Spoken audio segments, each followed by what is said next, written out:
நீதான் எனக்கு காவலுக்கு இருக்கணும். ஆகாயம் மேல பூலோகம் கீழே இந்த வாசல்ல நானே. என்னடா டயலாக் இது? அம்மா, தாயே, மகாராணி, காவக்கார கருப்பே வந்திருக்கேம்மா. நானே என் பொண்டாட்டிய பேர் சொல்லி கூப்பிட மாட்டேன். நீங்க என்னமோ உங்க பொண்டாட்டி மாதிரி மகாராணி பேரை சொல்லி கூப்பிடுறீங்க. நான் எல்லா தாய்மார்களையும் மகாராணின்னு கூப்பிடுறது தான் வழக்கம். தப்பா எடுத்துக்காதீங்க முருகா.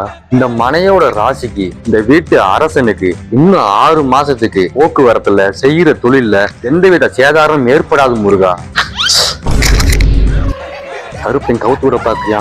ஆகாதடா கருப்பா. நீ இருடி. என்னங்க ஊசி வச்சு பிடிச்சா? நீ நிறுத்தாம சொல்லுப்பா. இந்த மனையோட மகாராணிக்கு இன்னும் 1 வருஷத்துக்கு எந்த தடை வந்தாலும் அருமாத்தம் இல்லாம அதை தாண்டி போகக்கூடிய நல்ல நேரம் வந்திருக்கு பகவானே. இருங்க, காப்பி கொண்டு வரேன்.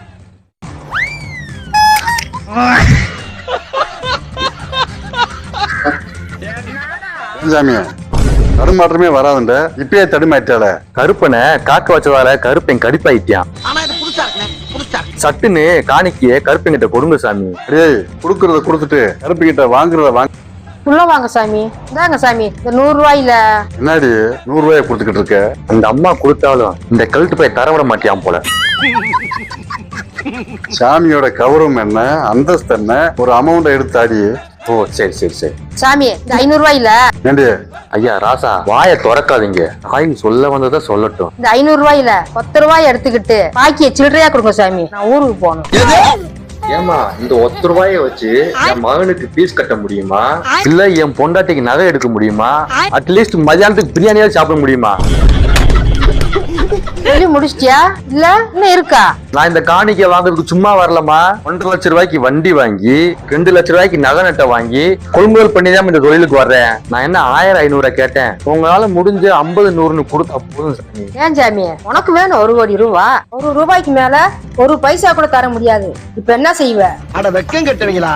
கருப்பை நினைச்சா உங்க கை வாயும் கட்டி கஷ்டத்தை கொடுத்துருவேன். எங்க வக்கீல் ஐயா நினைச்சா உன் கைக்கும் காலுக்கும் காப்பு போட்டு ஜெயிலுக்கு அனுப்பிடுவாரு. என்னது ஐயா வக்கீலா?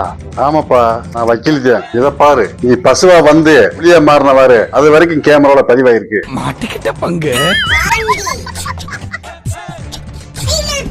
ஏப்பா, சாமி வேசத்துல ஊரை ஏமாத்திரியாங்க. பசிக்குத்தான் தர்மம், பகட்டுக்கெல்லாம் தர்மம் செய்ய முடியாது. காவக்கார கருப்பா, இன்னைக்கு நீ இப்படி ஏமாத்திட்டியடா. கருப்பா கண்ணை திறந்து பாரு.